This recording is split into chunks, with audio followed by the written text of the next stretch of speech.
Ulasan Media.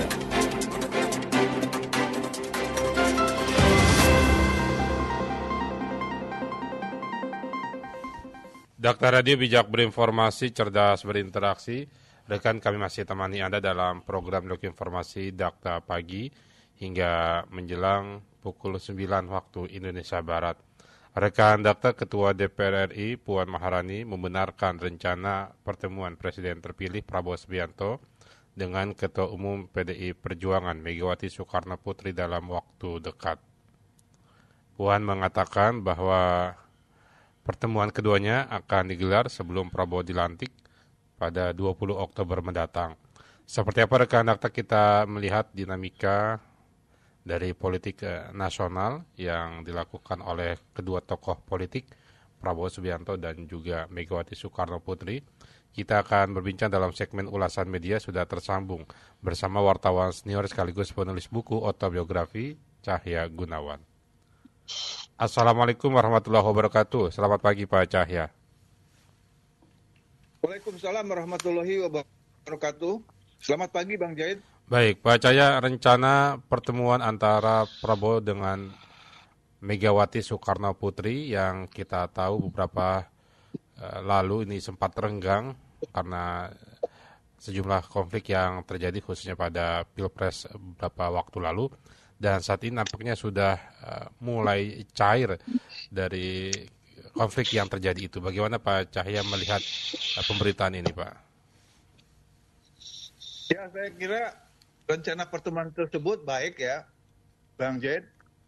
Dan itu bersifat strategis. Secara politik itu dan bisa mengademkan atau mendinginkan suasana politik. Karena seperti tadi itu, seperti dikatakan Bang Jaid itu, jadi kalau masih ada ketegangan sebagai dampak atau sisa dari Pilpres kemarin, maka pertemuan itu diharapkan bisa mendinginkan suasana politik. Dan ini juga memberikan pesan politik kepada khalayak bahwa kedepannya itu bukan lagi Prabowo dengan Jokowi ya. Jokowi itu udah lewat nanti 20 Oktober itu. Dia sudah menjadi pemdak. Secara teori politik, dia akan menjadi bebek lumpuh. Artinya penguasa yang turun dari kekuasaannya otomatis akan kehilangan kewenangannya dan kehilangan segalanya. Artinya tidak mempunyai kekuatan politik lagi, tidak punya kekuatan untuk menggerakkan alat-alat kekuasaan seperti selama ini. Jadi wajar kalau kemudian Prabowo merencanakan untuk mengadakan pertemuan dengan Megawati karena Prabowo bukan hanya sekedar presiden terpilih, tapi juga dia adalah ketua umum Partai Gerindra.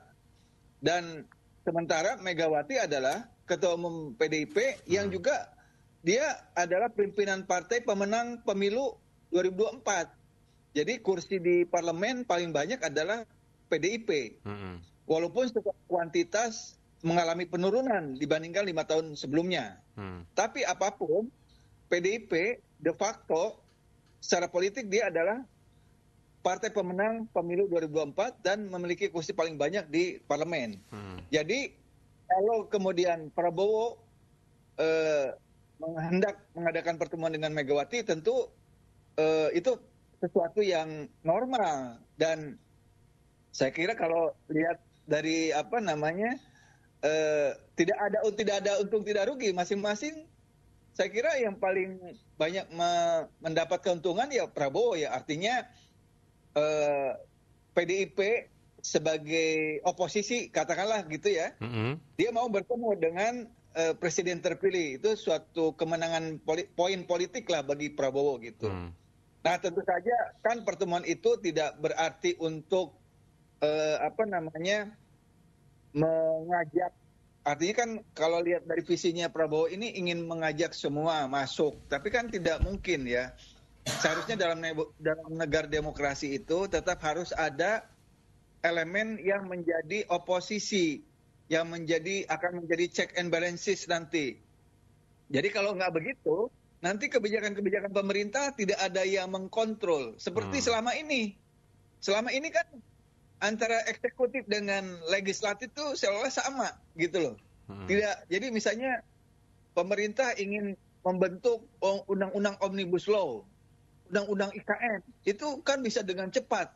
Jadi tidak ada di situ dalam proses pembuatan undang-undang itu tidak ada diskursus, tidak ada perdebatan gitu. Nah, itu artinya DPR sebagai legislatif tidak lagi mempunyai peran kontrol di situ. Padahal masyarakat menyuarakan pertentangan terhadap Omnibus Law maupun Undang-Undang IKN. Nah, tapi itu tidak tercermin di DPR. Nah, dengan adanya rencana pertemuan Megawati dengan Prabowo itu jangan sampai seperti hubungannya seperti DPR dengan eksekutif seperti sebelumnya, seperti selama Jokowi ini gitu. Jadi tetap DPR ini harus berperan sebagai lembaga kontrol pemerintah gitu. Jadi di samping tugas dan fungsinya kan fungsinya itu membuat undang-undang, terus menyusun anggaran dan melakukan kontrol terhadap kebijakan-kebijakan pemerintah. Saya kira rencana pertemuan itu bagus ya, itu memberikan pertama dampak politiknya juga bagus untuk membuat suasana lebih dingin gitu. Gitu baik. Bang Jet. Baik, dari posisi Jokowi sendiri bagaimana dampak rencana pertemuan ini nantinya? Karena publik juga tahu antara Megawati dan Jokowi juga renggang dari dampak Pilpres kemarin, Pak. Ya, ini Bang Jet coba ya perhatikan ya. Pada saat Pak SBY lengser dari presiden setelah 2 periode, dia tidak betul-betul lengser karena dia ketua umum Partai Demokrat kan, gitu ya. Walaupun sekarang sudah diganti oleh AHY ya. Jadi, nah sementara kalau Jokowi, dia kan bukan pimpinan partai, walaupun anaknya Kaisang pimpinan PSI, tapi kita tahu sendiri kan, PSI itu partai gurem, partai parlemen, partai baru kemarin sore dan tidak kemarin nggak tercapai thresholdnya di parlemen ya. Artinya begitu dia lengser 20 Oktober dan dia akan betul-betul menjadi lame duck atau bebek lumpuh. Jadi tidak akan memiliki kekuasaan apapun.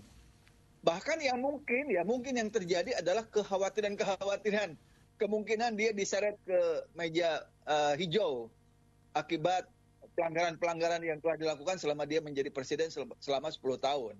Saya kira itu justru akan Jokowi akan dihantui oleh berbagai kekhawatiran dan kecemasan tentang kemungkinan dia diseret ke meja hijau walaupun anaknya menjadi wakil presiden, tapi tidak ada jaminan itu untuk bisa menghalangi tuntutan rakyat agar Jokowi ini diadili gitu ya dengan pelanggaran-pelanggaran yang sudah dilakukannya itu.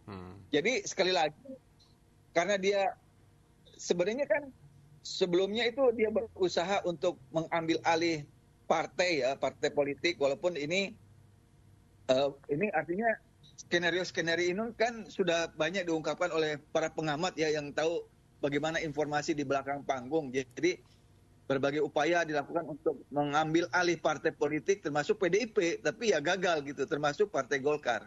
Nah ini Partai Golkar juga kan berhasil karena tangan kanannya atau kepercayaannya berhasil menjadi ketua umum. Tapi apakah nanti setelah 20 Oktober Jokowi masih bisa berlindung di Partai Golkar atau tidak, kita lihat aja gitu. Karena ini tuntutan masyarakat agar Jokowi diadili ini sangat besar ya, sangat keras. Dan itu akan menjadi pekerjaan rumah bagi presiden terpilih untuk menghadapi tuntutan rakyat ini. Begitu Bang Jet. Ya, artinya dengan konflik yang terjadi saat Pilpres misalnya yang begitu kuat sehingga saat ini mereka sudah mulai cair suasananya, artinya juga publik yang secara tidak langsung bukan dirugikan tapi dipertontonkan gitu dengan konflik yang terjadi pada Pilpres dan saat ini mereka sudah cair apalagi dengan komposisi koalisi mereka. Artinya bagaimana publik harus menyikapi dengan situasi politik yang ada, Pak? Ya, sebenarnya gini Bang Jet. Jadi kalau kita lihat hubungan atau relationship di antara elit-elit kekuasaan, terutama pimpinan-pimpinan partai, jadi yang selama ini masyarakat melihat adanya ketegangan itu terutama antara Jokowi dengan Megawati ya. Kenapa jadi tegang? Karena Megawati merasa ditelikung, dibodohi, dibohongi lah oleh Jokowi yang sebelumnya menjadi petugas partai. Nah, tapi di ujung kekuasaannya justru Jokowi mengambil jalannya sendiri tanpa tanpa PDIP lah kira-kira gitu. Ingin memperpanjang masa jabatan dan segala macam lah kira-kira gitu ya alasannya. Nah, itulah yang sumber ketegangannya itu di situ, ketegangan antara PDIP atau Megawati dengan Jokowi.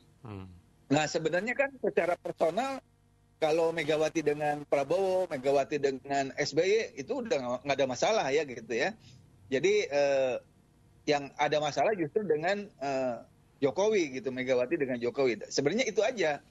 Jadi dan ini ketemu antara tuntutan rakyat agar Jokowi misalnya diadili karena perbuatan-perbuatan melanggar hukumnya dengan ketegangan antara Jokowi dengan Megawati gitu. Nah, tapi ada juga analisis yang mengatakan bahwa ini sebenarnya ketegangan antara Megawati dan Jokowi ini sebenarnya sandiwara. Jadi artinya sandiwara politik ini terbukti dari misalnya kalau betul ada perbedaan atau ada ketegangan antara Megawati dan Jokowi, maka seharusnya kan kader-kadernya Megawati, kader-kadernya PDIP di eksekutif kan yang jadi menteri harusnya kan mengundurkan diri atau diberhentikan kan begitu. Secara kasat matanya. Ini kan yang terjadi enggak, masih banyak, masih ada beberapa lah, bukan banyak. Beberapa kader PDIP yang masih menjabat sebagai menteri. Gitu. Jadi ini masih menjadi tanda tanya apakah ketegangannya ini masih bersifat sementara atau tidak.